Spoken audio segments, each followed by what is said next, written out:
Hello, everyone. Okay, so statement of cash flow.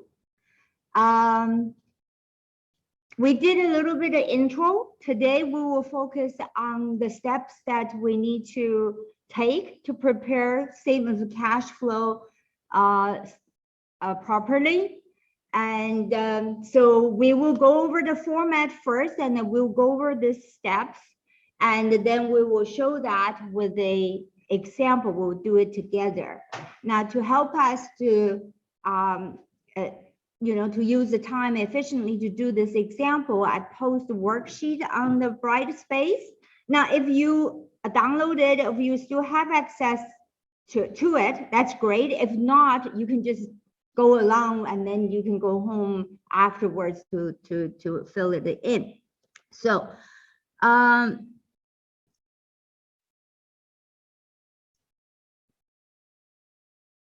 okay, so this is sharing. Okay, so last time we did a bit of an intro of a statement of cash flow, focusing on the different measurements, cash versus accrue. And today we will start with the we're going to prepare statement of cash flows. I think this is, what are the formats, right? So we'll start with the formats. We already know there are three sections of statement of cash flow according to different types of activities. Operating section of the statement of cash flow usually is listed first, followed by the investing, and the last one is financing. It's important that in the statement of cash flow, the inflows and outflows are listed separately. We do not net them. Okay, for instance, if during a period you refinance your debt, you issue a new loan, use the proceeds to pay off the old loan, you have to list both the inflow from the new loan and the repayment of the old loan. You don't net say, well, my debt level didn't change, but there's still cash flows. For operating sections, there are two different formats you can choose, the indirect format and the direct format. So the indirect format, well, actually we should say the direct format is more intuitive, right? Cash flow, inflow, outflow. So the direct format for operating activities is just that. Cash received from customers for goods and services sold, and the cash paid for various expenses that incurred to earn that sales revenue, right? So that's it. So that's kind of have the advantage to be very intuitive. You know what's cash, where it came from, what it's used for. The indirect method is, for practical matters, it's 99% of times that's the method company used, right? So it started like operating activity is already reported once. That's in the income statement, right? Income statement mostly focused on the operating activities, and the net income is the summary of the results of the operating activities. So indirect method start with that net income that already cover the same activities, except in the income statement, you measure them differently. Okay, so you start with that net income, then you adjust for the differences between the accrue measure and the cash measure. So that's the two. Investing and the financing, you only have one format, so you don't have choice. It's only operating activity part, okay? Both IFRS and ASB encourage, but do not require the use of direct method. But direct method is very rarely used. So the argument for direct method will be it's more consistent with the objective of the statement of financial statement of cash flows, provide like the inflows, outflows, and especially if you want to project the future cash flow, that seems to be more relevant. Some people consider that inflows, outflows is more useful than the change in working capital account, than the adjustment. In the past, the cost, the reason most companies use indirect method, in my view, it's a practical one, because the IFRS, NASB, neither one requires a particular format. However, there is a requirement. It doesn't matter what format you use, but the company should reconcile the accrual-based operating results, which is net income, with the cash-based operating results, that's CFO, cash from operating activity.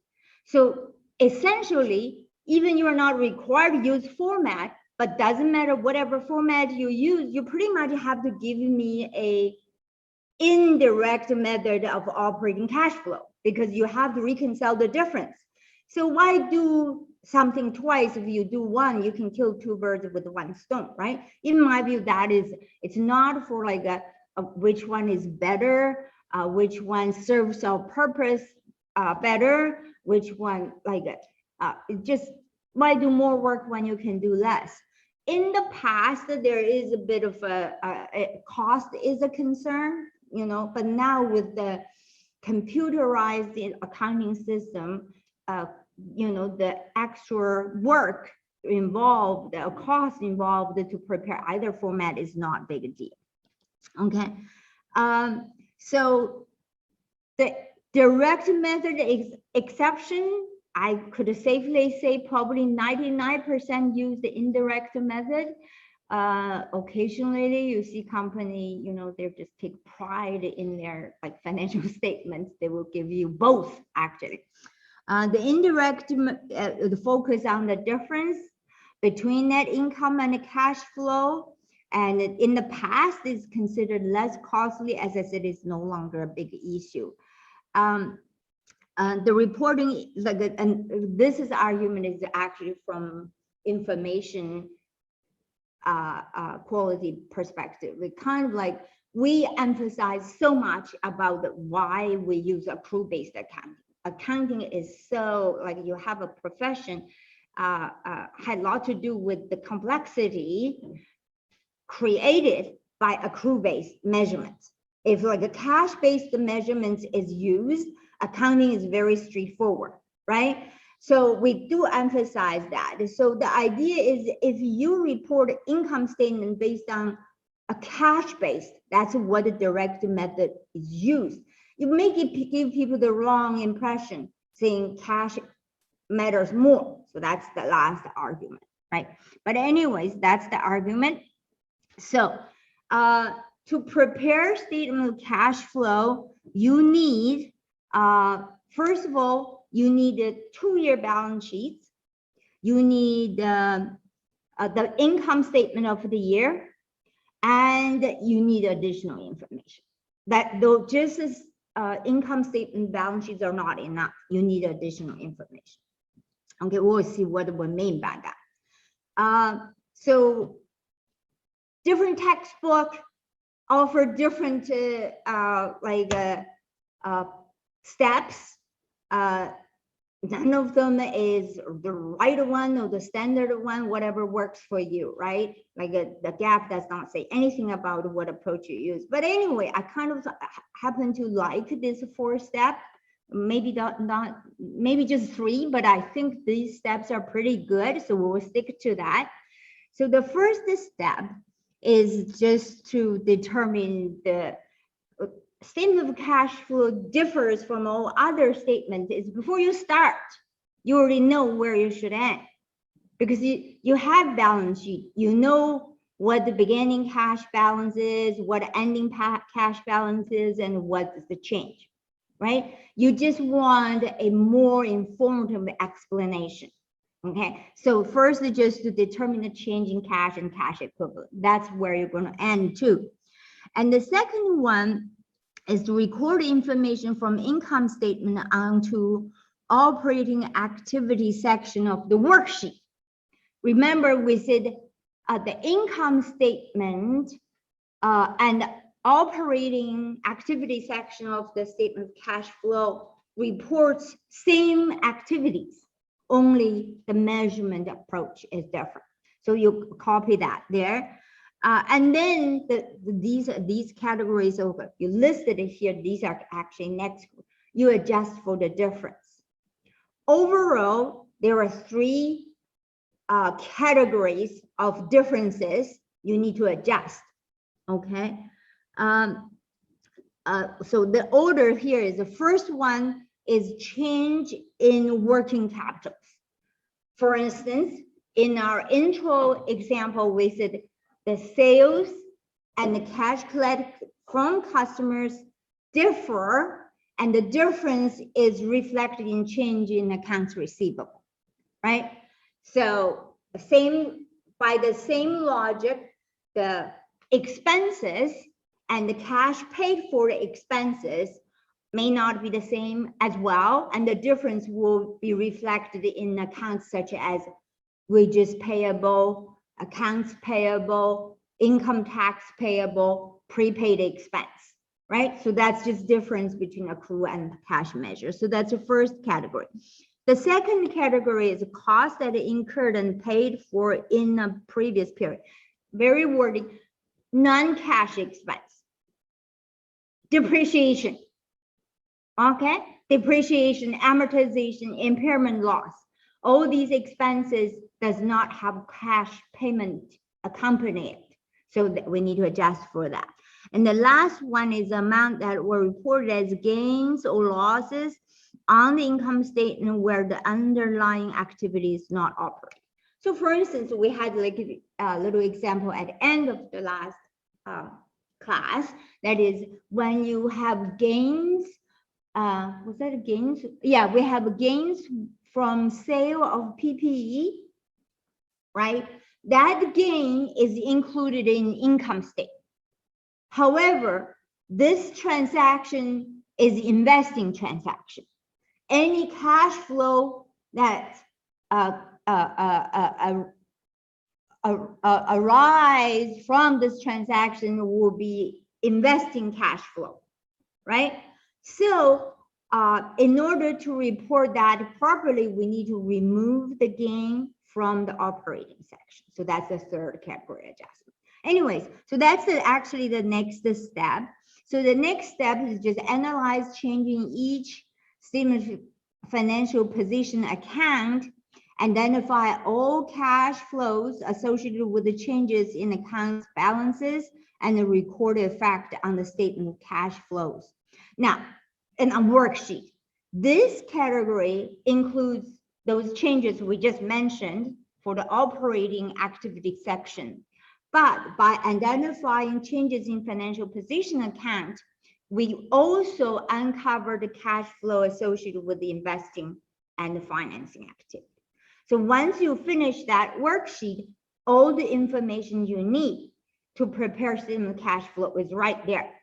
And for the operating activities part, both direct and the indirect method, it's right there.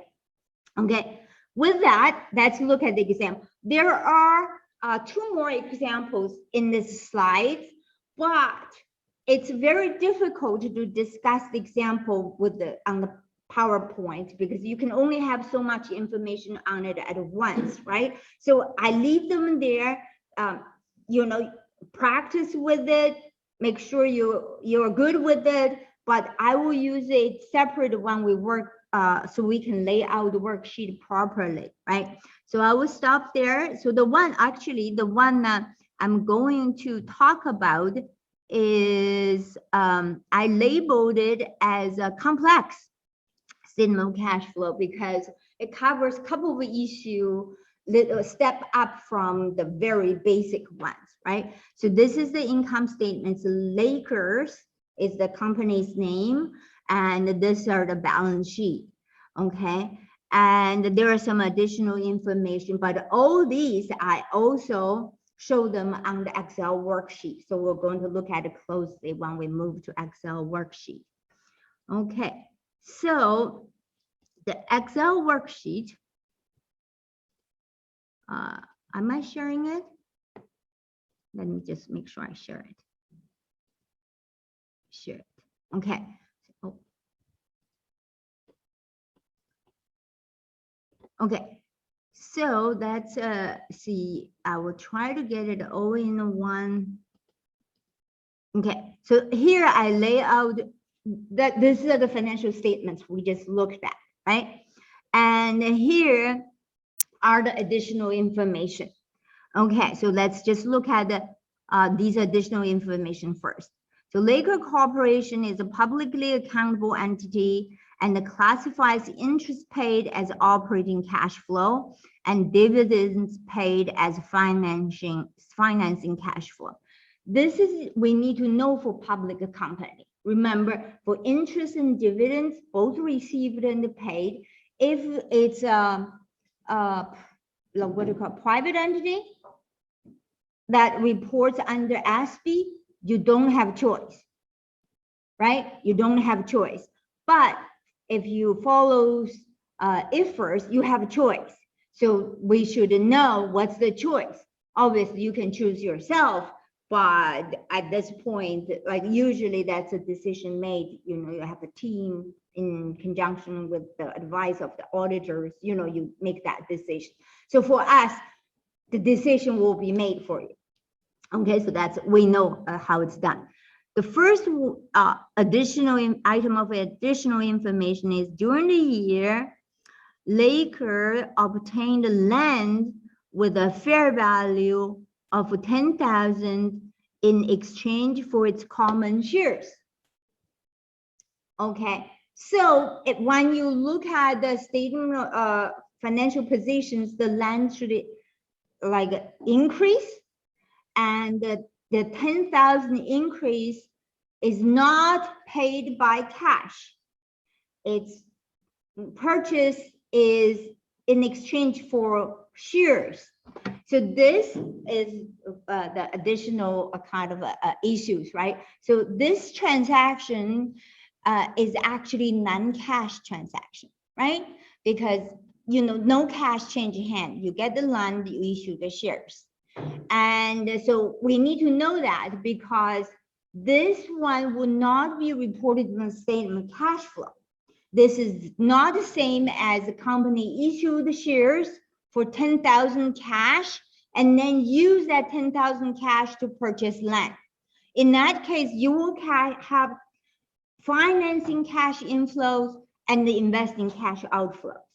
But this is not that. This is different. This is shares issued directly to the seller, so no cash change hand, right? So this is called a non-cash financing and investing transaction. There are also non-cash financing transaction or non-cash investing transaction.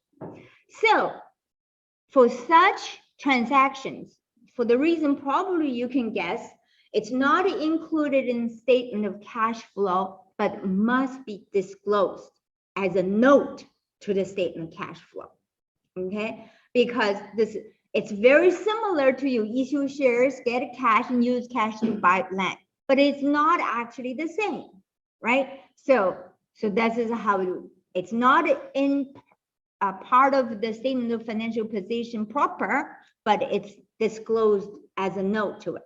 That's first one.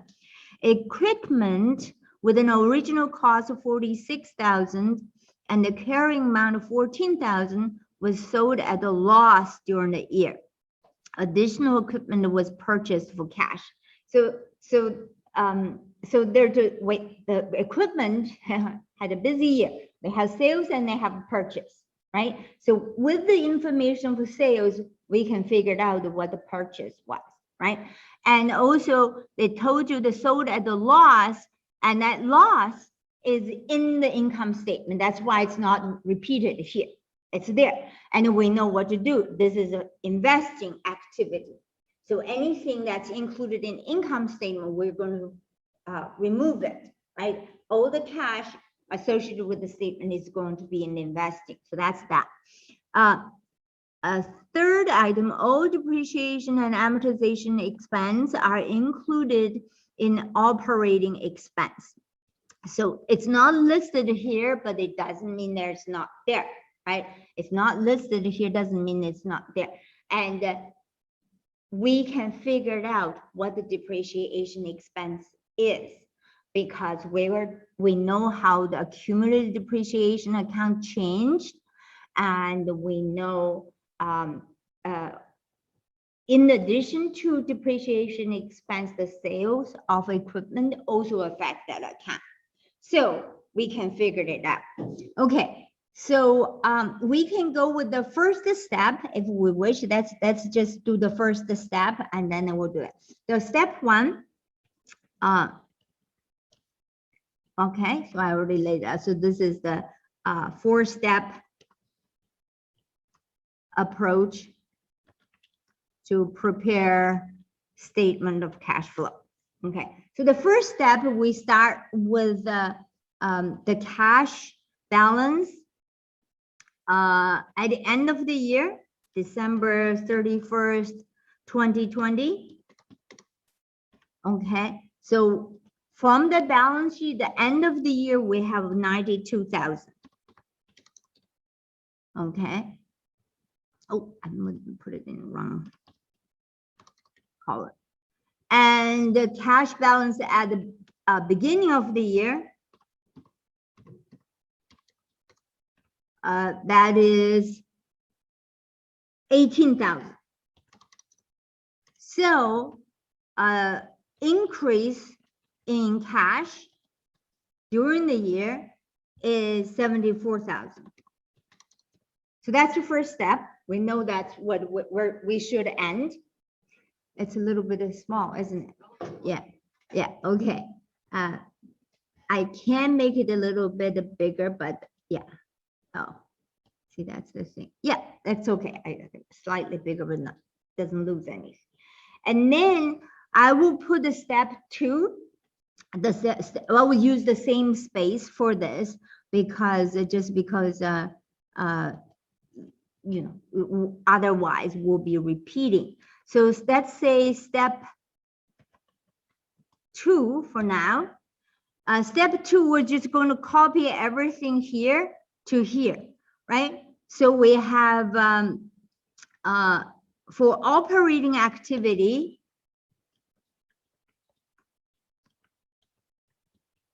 we copy all the items in the income statement here. I had a couple of extra lines, just you don't really need it, but just for me to show you the details later on. The first would be the sales or sales. So the wording is a little bit funny. So I would like just to describe the event in this column, because later on you show how it's measured in accrue, how it's measured in with the cash, right? So I think it is proper to label this item in terms of what happened. But textbook use, I think that I accrue, like I just say revenue. I would rather say sales and activity. So I'll say sales. So on the income statement, this sales is 645,000. Okay, and then the next one on the, it's all on the income statement, is cost of goods sold. And on the income statement, at 314,000 negative. Okay, because this is expense and associated with cash outflows there, whereas sales is a revenue and the cash counterpart is cash inflow. So I will do the, and I will leave an extra row here just because 2 working capital accounts reflect the difference between cost of goods sold and cash. And a third one is operating expenses. So operating expense there, it's a negative 274. Now I leave 2 extra items because there are 3 accounts for the difference between accrued measure of operating expense to cash measure. Okay, so and then interest. Okay, interest. And interest, I was put it in here. Interest is 5,000. negative. And the next one is loss on sale of equipment. I know we need to remove it now, but it's in the income statement. So I need to list it here and then later on to adjust it. And the last one is income tax. Income tax, which is 13,000. Okay, so just to verify, and I will add it up, and I should have my net income here, right? So the net income matches that. So this is accrued part. And then what I'm going to do is I'm going to use this column to make an adjustment. And I have an extra column here to kind of explain. And eventually I want to compute the cash measure. So I'll show this part as these are a kind of the accrue measure here. So I will blue, and the cash measure here, I will make it a different color, like a green, something like that. So that's what I'm going to start with there. I'm going to adjust all the difference. And in the end, yeah, I want to have that cash, right? So that's second step. Now, I have operating activity here, but I also have other, I will add on. And now I want to figure out the adjustment. And remember that the various manipulation we did with the balance sheet, like so changing cash equals change in the rest of the accounts. Remember that? Yeah, that's good to go to visit a bit. So that will show you what I mean, where which one is gonna. So it's in this slide, that's I add this one previous class, which you will not find it in the textbook, but it's going to be very handy today. So where is it? This is the one, remember? So changing cash is really some of the change in the rest of the balance sheet account. And after we carefully desegregate and rearrange it, we concluded that change in working capital account here and the net income that's operating, change in non-current assets is investing, and change in non-current liability and shareholders equity and dividends, that's financing, right? So we're going to look at the balance sheet and to identify that. So now let's go back to this. So this is what I'm going to do here. I have the space here for purpose.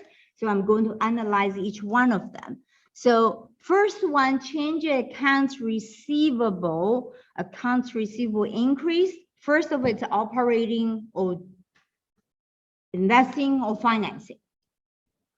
This is operating, right? This is operating because it's the difference of sales and cash collected. Okay, so I would say this is operating. It's the difference between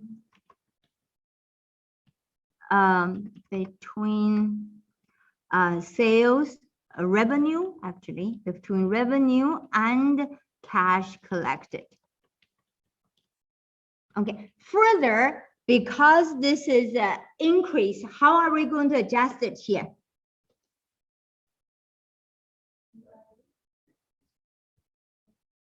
It's an increase. Remember that one I just showed you, the change in cash is a negative change in assets plus change in liability, right? So if it's assets increase, we subtract. If assets decrease, we add. So here we are going to subtract that difference of 12,000. Okay, so that's the if you want, I have this one for explanation, but since I just carried over there, I'm not going to repeat it now. The next one is inventory. Is it operating? Yeah, it's operating, right? And that's it's actually the difference between cost of goods sold and inventory purchased, right? Yeah, it's the difference between cost of goods sold and purchase, inventory purchase, right? And again, here we just remember that if increase in assets requires cash, so we subtract it. Increase in liability give you cash, so we add, right? So this is change is negative, so we're going to add here. It won't show the plus sign, but the adjustment is actually add, right? And the next one is land. Land increased by 10,000. The first item, additional information, give us an explanation, right? So this one is a non-cash financing investing transaction. So in the note, report in the note, not going to be anywhere in the financial statements. Okay. Next one, building and equipment. There's a decrease of 20,000. Now I have two lines here because there are two things happen. So also I create a room for both. One is the second additional items. I'll show you here. Here, equipment with the original cost of 46,000 with a carrying amount of 14,000 was sold at a loss. Additional equipment was purchased. Okay, so for this account, we know there should be a this. First of all, this is investing. Oh, okay. So maybe I should not use that that part as a green. It will be confusing. I will do it blue. Oh, blue. Okay, sorry. So investing is my green. Investing, and there are two parts in it. First of all, there is a sales of equipment, but the sales of equipment, we are going to remove 46,000. Was that 46,000? Because the cost of the equipment sold is 46,000. However, this account only reduced by 20,000. And we are also told the new equipment was purchased for cash. So that means sales of equipment and investing,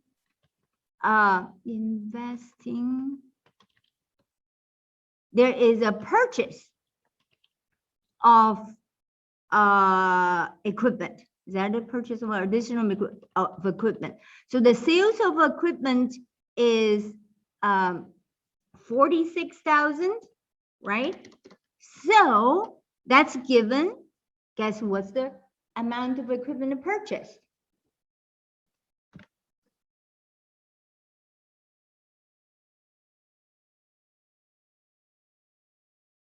What is that? So that's the change is a decrease of 20,000.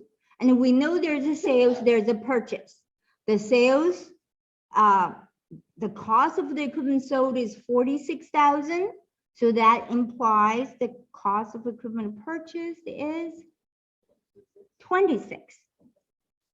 So this 26 is going to be cash outflow, right? It will be cash outflow. The sales 46, that's not cash inflow because that's the cost of the equipment sold.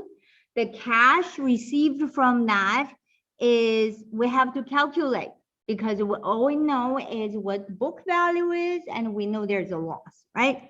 But anyways, we'll come to that. So accumulated depreciation, the account, this is a negative 1600, but because it's a contra account. So the negative is actually this account increased by 6,000, right? Right, increased by 6,000. Now, there are also two things happened, resulted in this change of 6,000. First of all, when the old equipment is sold, the accumulated depreciation should be removed, right? So we were told that the equipment sold has a cost of 46,000 and the carrying amount of 14,000. So what's the accumulated depreciation? 32,000. So this would be also investing. That's the 32,000 of accumulated depreciation of equipment sold. Okay.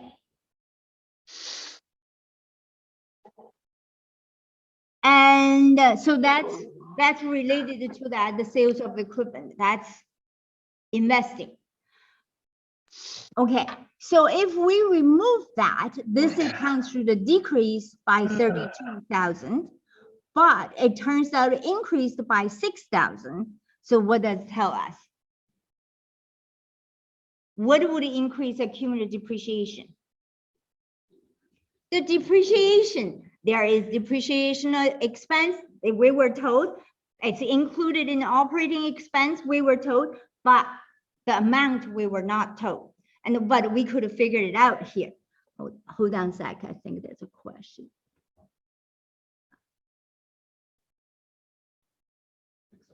Oh, okay. Well, I didn't hear it. So, okay. Thanks for taking care of that. So, what's the depreciation?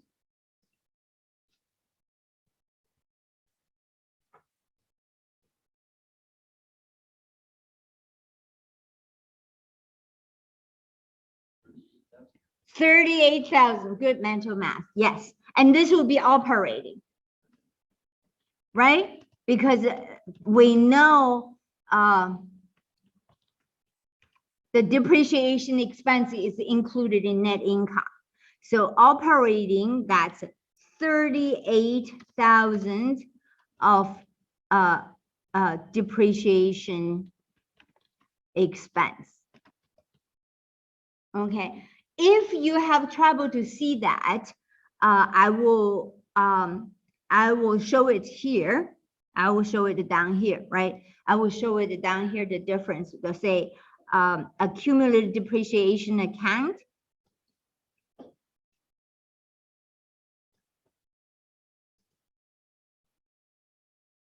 Okay, so this is accumulated depreciation account. So what do we know is this account has a beginning balance of 54,000, right? And we know it has an ending balance of from the balance sheet 60,000. Okay, so when the equipment was sold, the depreciation, the cumulative depreciation should be removed. Remember, we debited cash, we credited equipment, we debited cumulative depreciation, and we plug in the gain and losses. And so since the cost of the equipment sold is 46,000 and the carrying amount, which is same as book value, is 14. So we know that cumulative depreciation, this is the accumulated depreciation of the equipment sold. Okay, so with that, we should have a balance of 22, but that's not what we have because we already know the ending balance is let me just put these, make it look more like a T account.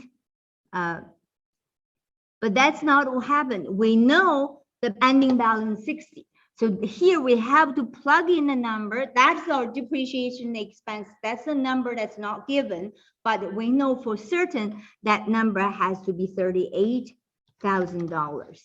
This will be plug in depreciation expense.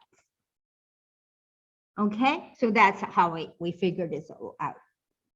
Okay, so that's continue.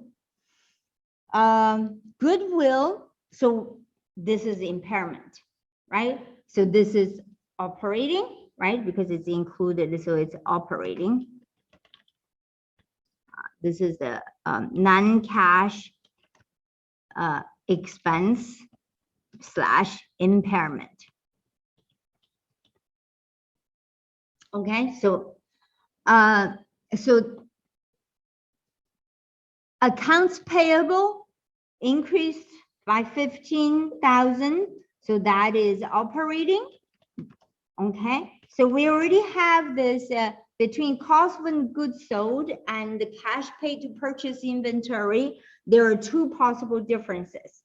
So because the cost, the goods sold and the amount of goods purchased may not be the same, and the amount of purchase and the cash paid for purchase may not be the same. So the cost of goods sold and the cost of goods purchased, the difference between the two will be the change in inventory, and the cost of goods purchased and cash paid for the goods purchased. If there are any differences, the difference will be the change in accounts payable. So this is the second piece of that. I need to put it here, right? So that's operating. That's the difference between goods inventory purchased and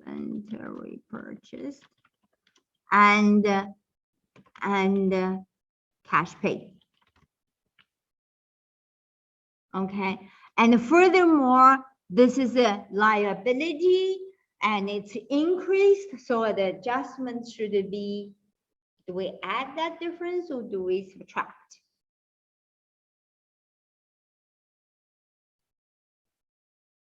When you purchase on credit, and so the accounts payable goes up, does that mean that the you know, your cost of goods sold is more than cash paid? Cash paid is less because the accounts payable goes up, right?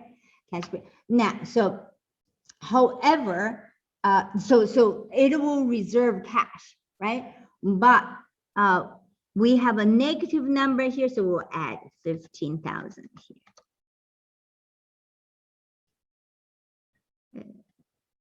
We'll add 15,000 here. Let me see. Yes. So we'll add here. We'll come back to that. Let's finish this one.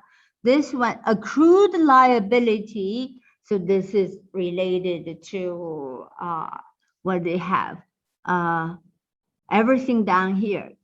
Tax payable, interest payable, maybe wages payable, insurance, whatever. Right? So all related to that. So that's generally the difference between operating difference. It's a difference between operating expenses and the cash paid for those expenses. So that's that. And since it's a decrease, you know, we need to subtract. Long-term notes payable. This will be the issue of notes. It should be operating, financing, investing, financing. So financing, this is issuance of notes payable. And And common shares changed from 7. So this is the change. I didn't even mention this is the change, right? It was like it just computed this. Excel will spit these things out like automatically. So these are the changes. So we're talking about the changes. Common shares increased by 10,000. Is this financing? Because the shareholders' equity, right? But remember, we talked about, we know why these shares were issued, to purchase this land. So it's a non-cash financing investing activities. So the other part of that. Retained earnings increased by 3,000.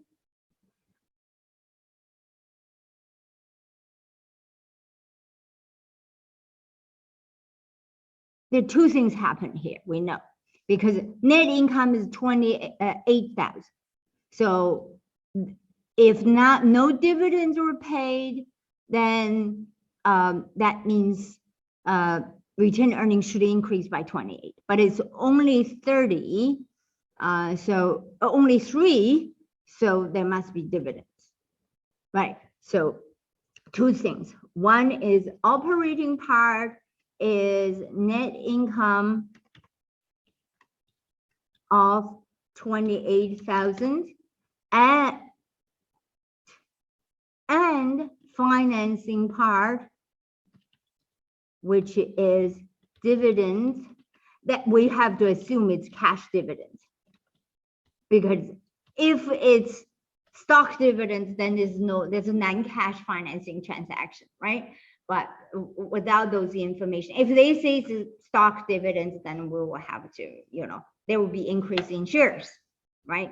So this has to be cash dividend of 25,000. Okay, that 25,000 is plug-in now. So now we have all these done, and we can finish this worksheet step number 2 and number 3. Two steps on this, right? So I change that to step 2 and number 3. Okay, so this part, after I adjust for the sales, adjust for change in, this is change in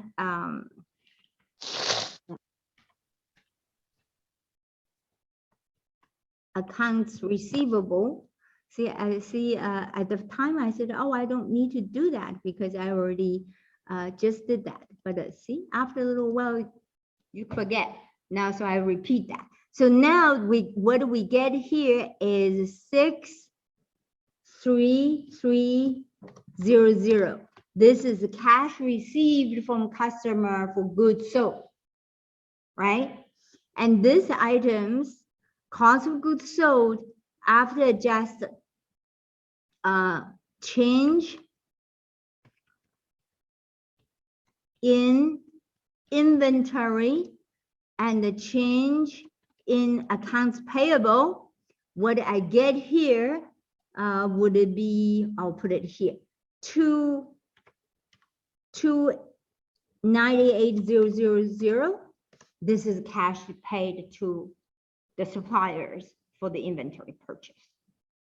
So how you see we changed from the accrue numbers to cash numbers. Okay, so operating expense, there are several changes in here because the depreciation and the impairment is included in here as well. So I left the 3 columns here.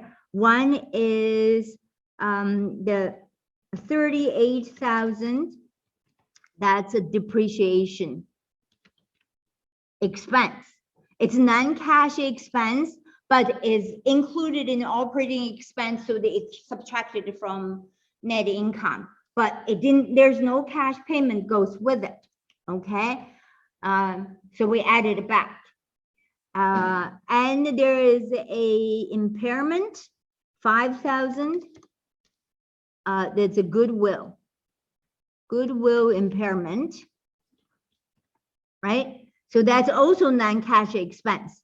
So we include it in here. because both of those included in operating expense. And there's one more that is the accrued liability. That's decrease. That's decrease, and decrease in liability. That's this amount, right? That will be put it here.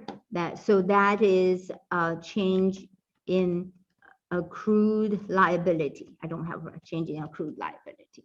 So with all that adjusted, I will have 235,000 cash paid for all operating expenses. Okay, 235. Interest, there's no interest payable, and so there's no change in interest payable. There's no, right? So therefore, there's no adjustment. So interest paid is 5,000, the amount incurred. Loss on the equipment sold, we need to remove that. So the adjustment is to add, because there's no cash to be reported associated with that transaction in the operating activity section. Okay, so that's, so what else should I say? I will say this is investing activity. Okay, so that's investing activity. So I'll put it here. Income tax, there's no deferred tax, there's no tax payable, there's no tax assets. So we have to conclude that is the cash, all the tax is paid, so that cash paid is that. Okay, so let's just make sure everything here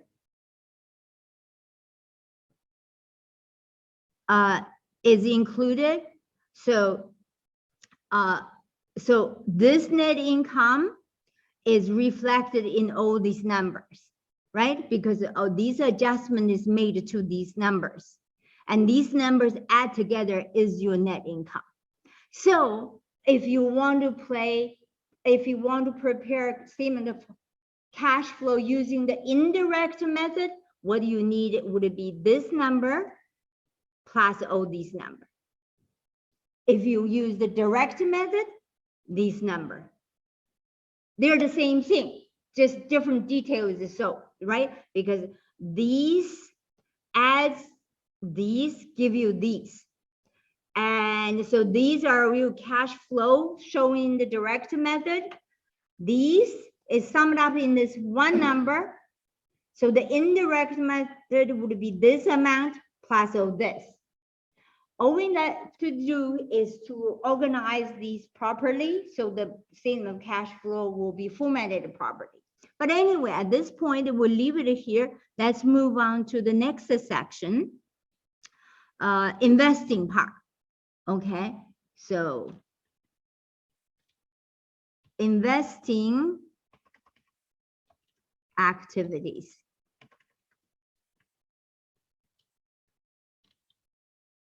Yes, our green part, the green part we already highlighted here, right? So that's a cash paid to purchase. That's not a cash, but we have a purchase when sales of equipment. We need to count both. So the purchase of equipment is the easiest one. So I'll go that first. Purchase of equipment requires a cash outflow of 26,000.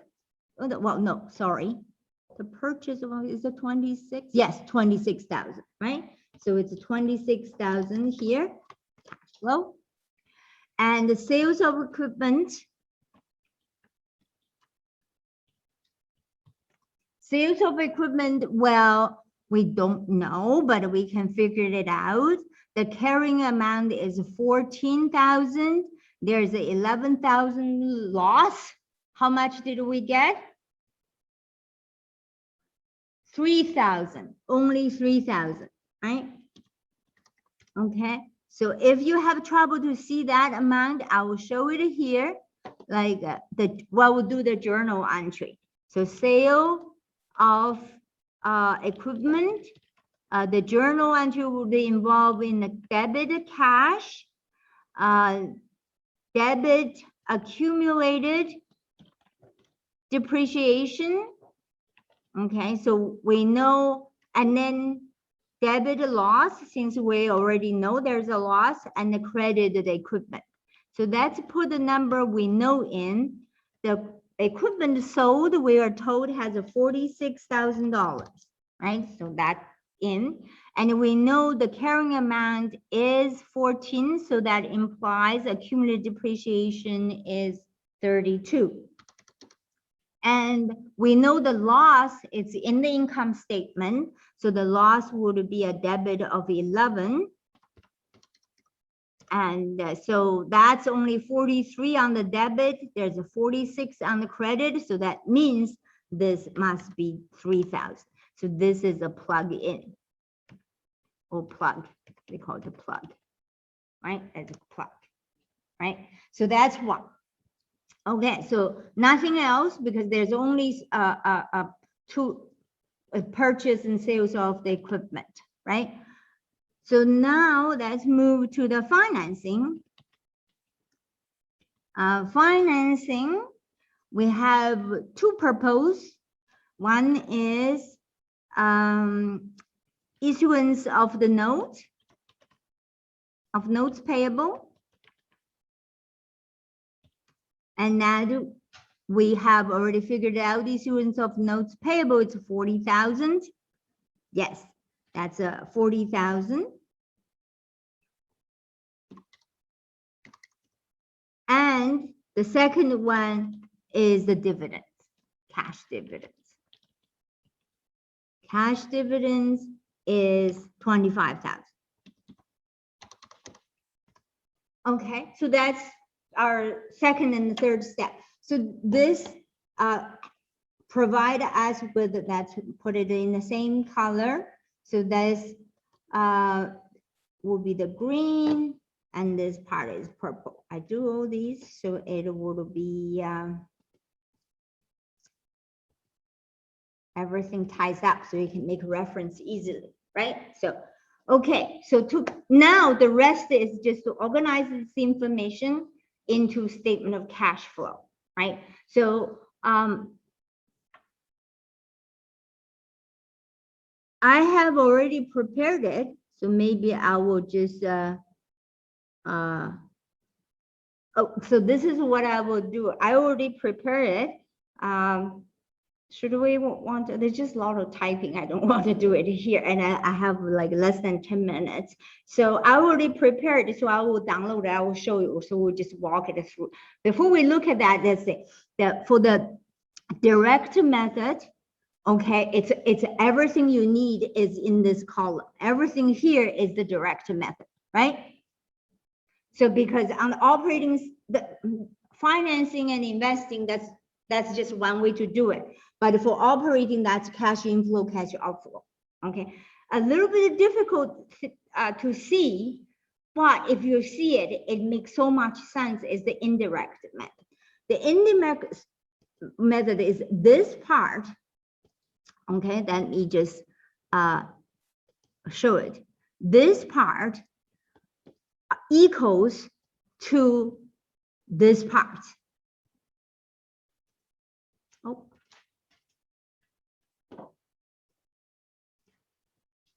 Agree? Right? So this part is equal to this part.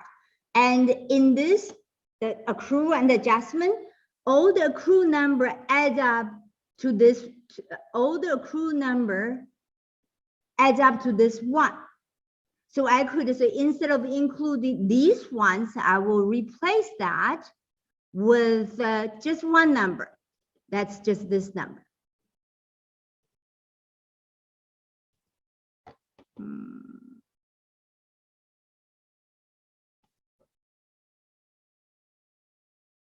Right? Because all these numbers add up to this one number. So the indirect method start with the net income. It's here. Adjust for all the differences between accrued measures and the cash measures, that should give you the same cash flow, right? That should give you the same cash flow. So with that, let me find the one that I already did. So that would be good because it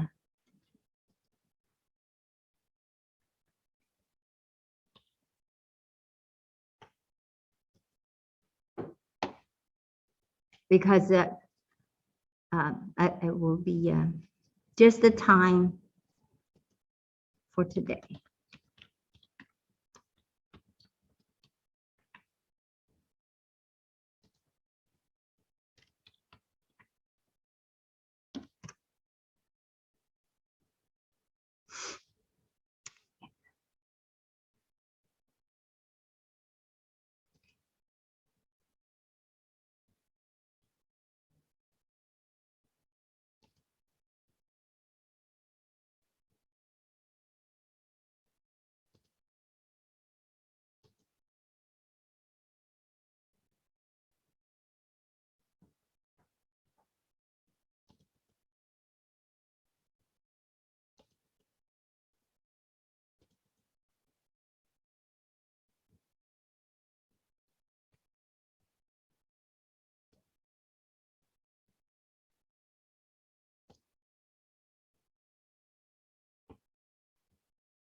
Hope I got the right one.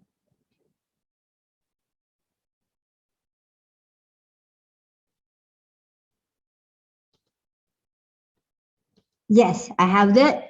Okay, so now let me share it. Stop that one. Oh, shoot, which one is the one? I think this is the one. Okay, so yes, this is the one. So I have everything here, but I also have the financial statement, the step 4.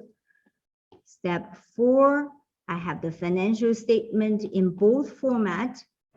Let me just shrink a little so it'll fit in one. Okay. Okay. So for the, sorry about this is small, so I will do the little bit bigger for the direct method. This is the direct method. Okay. And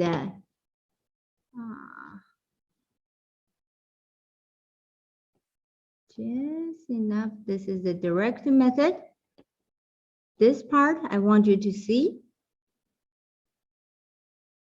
Oh, sorry, this date is different. Okay, so it should be 2020. And this should be 2020. And this should be 2020. Okay, so that's just mine.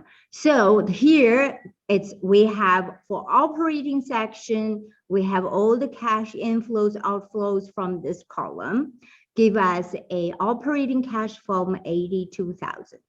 And for investing, we have from this, the section of the investing activity here, right? We have that. And for financing, we have from the last part, it's here. So we have 3 cash flows added up to a net increase in cash of 74,000, which explain the change from 18 to 92. Tied it up, all done. Don't forget this. Note, $10,000 of common shares were issued in exchange for land during the year. That's required, okay? So that's the direct method. After all the work is done in this worksheet, once that's done, the rest is straightforward. The indirect method, I need to shrink it a little to show that, is here, okay? Indirect method is here, this part. I just reorganize it so it will be presented in the way that's more organized and better to read. So remember 3 category adjustment, I separated them from net income. First, I adjust for non-cash expenses, right? In here, we have depreciation and impairment. And then the second one is the items included in the income statement, but the underlying transaction is not operating. That's the sale of PPE. So we have sales of equipment result of loss included in this 28,000. I need to add it back. And the third part is change in working capital account. So there's change in accounts receivable, account inventory, accounts payable, accrued liability. And actually all these change end up to 0 because they canceled out, right? They canceled out. So still give us a cash from operating activity, 82,000, and the rest are the same. Don't forget the note. Don't forget the note. You still have to have the note. In addition, this we're going to talk a little bit more. When we have a direct method, we have cash paid for various items here. But when you have indirect method, you do not have cash paid for everything. In addition to non-cash transactions, everybody is required an effort to, doesn't matter what method you use, to show the interest paid and tax paid. The total interest paid and tax paid. That's a disclosure requirement. So if you use the direct method, you don't need to disclose it because it's already in here. There is income tax paid, there is interest paid. But if you use the indirect method, those payments are not in the statement of cash flows. So therefore, in addition to the non-cash investing financing transaction, we also need to disclose interest paid and tax paid. Okay, so that's all for today. There is a quiz. I make it not available yet just because I want to see how much we covered today. We did finish the whole thing, so you should be able to do the quiz, which is for Friday. And that's the last quiz, and then we will have the last assignment after the this chapter. We're getting close to the end. Okay. Have a good weekend. See you next week.